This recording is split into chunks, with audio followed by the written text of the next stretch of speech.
Oracle is going to become #1 player in the public cloud space. Oracle is going to receive $300 billion from OpenAI. Oracle is going to buy TikTok. Oracle CEO is becoming the richest person in the world. These are some of the headlines we have seen over the past, a week and a half. So it seems like every single day we get a new piece of news from Oracle, and some of them are quite outrageous, to be honest.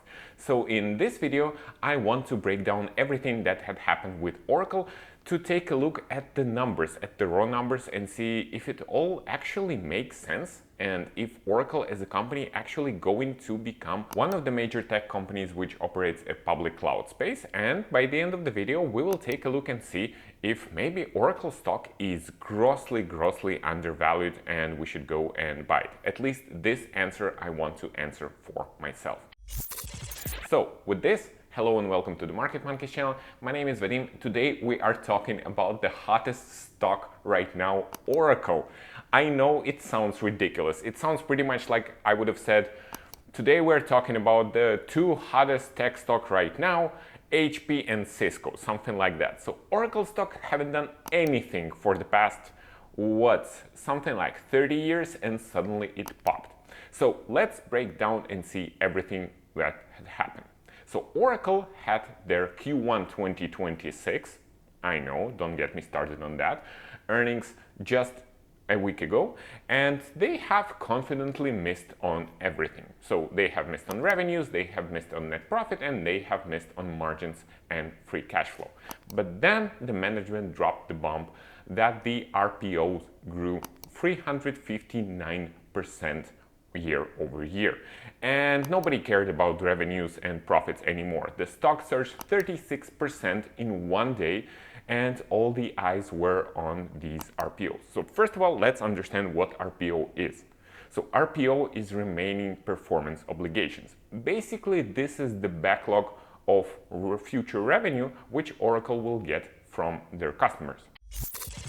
So where all this revenue will come from, who are these mysterious customers, and how will this revenue break down over the future 5 years? So with this, we will go to the management to see what they have said on earnings call. And listen up to this, because this is going to be important for the rest of the video. Management expects Oracle Cloud Infrastructure, and let's face it, we do not care about any other segment of Oracle. Nobody cares about their hardware, for example. Management expects Oracle Cloud Infrastructure revenue to grow 77% to $18 billion this fiscal year, and then increase to $32 billion, $73 billion, $114 billion, and $144 billion over the subsequent 4 years.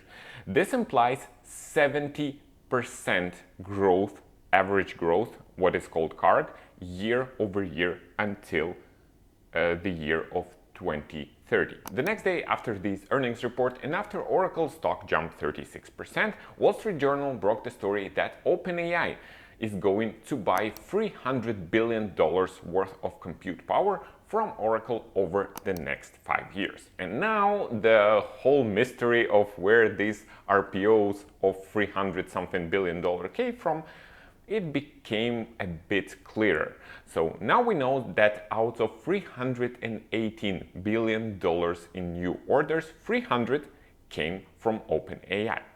And now it becomes both clear and a little bit weird, because if we take the same proportions, it means that by the end of 2030, Oracle needs to deliver around $110 billion in compute power to OpenAI. Just so you understand how much this is, the whole AWS revenue for this year, for trailing 12 months, is about $120 billion. So Oracle is going to deliver to OpenAI about the AWS size worth of compute. And now let's try to understand a couple of things. First of all, can Oracle really deliver this? Because this is a huge amount of compute power.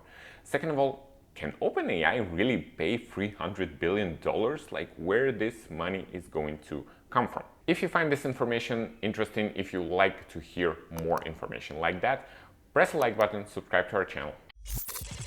So let's focus on this number, $110 billion, and let's try to understand if Oracle can really deliver it. So in order to do that, I have started to wonder, how much revenue does one data center bring?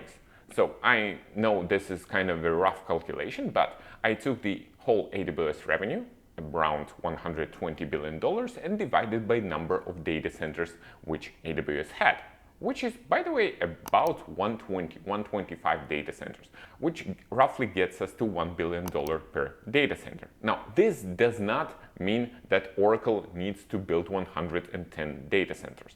Probably they can build less. But my point is they cannot build like 2 or 5 or 10. Probably this number is going to be bigger. And right now we have seen the news that Oracle actually commissioned 2 huge data centers, and they have taken a huge loans worth about $38 billion to build these 2 data centers. How much do they need to build? We don't know. But right now Oracle is kind of trying to find money to build these data centers, and they need to build a lot more. And all this for one customer.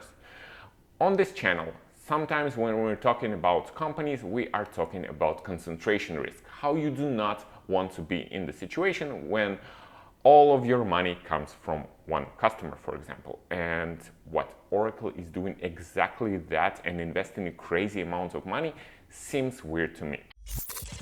Now, let's take a look at the second part of this equation. Let's take a look at OpenAI. So OpenAI is not a public company, so we do not have any official information from OpenAI, but we have enough evidence and enough data to estimate that OpenAI's revenue last year was around $12 billion in revenue. They need to pay 300 over the next 5 years, which basically means one of two things. First of all, either they are going to do IPO to raise this kind of money, and this IPO would be so massive, the scales of which we have not seen in a long time. Because remember, they're not going to IPO for $300 billion. They need to raise $300 billion, which means their IPO should be, what, close to $1 trillion? Or the second possibility is they are going to hike their prices by a lot and become a lot more profitable.